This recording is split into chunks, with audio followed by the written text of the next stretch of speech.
Синдикатите и Организацијата на работодавачи остануваат длабоко вкопани во своите ровови кога станува збор за минималната плата во висина од 450 евра, а владата порачува дека за нив е прифатлив било каков постигнат договор меѓу нив.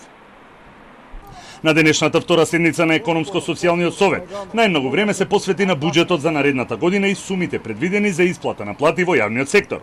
Од синдикатот се задоволни што се предвидени речиси 14% повеќе средства и нагласува дека нема да има поместување по однос на нивното барање, минималец од 450 евра. Во буџетот охрабрува тоа што 13,83 или 85% има предвидено повеќе пари во делот за платите.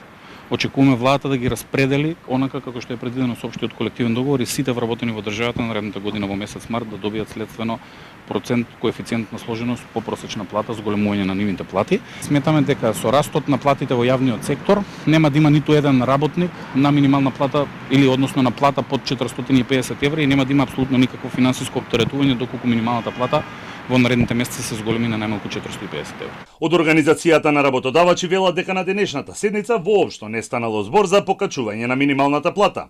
За барањето на синдикатот остануваат на ставот дека е паушално, а минималната плата ќе се покачува согласно законот. Знаете дека имаме став дека паушално зголемување на минималната плата не води кон напредок и раст на економијата во една држава.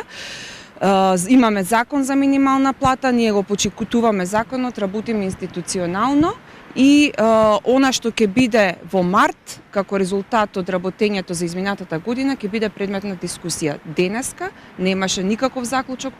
Премиерот Христијан Мицкоски соопшти дека владата ќе чека синдикатот и работодавачите да се договорат и ќе поддржат било какво решение.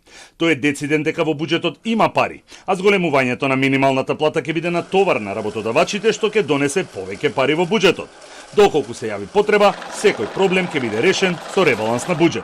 Сепак ние како влада сме можеби во една позиција поразлична од едната и од другата страна.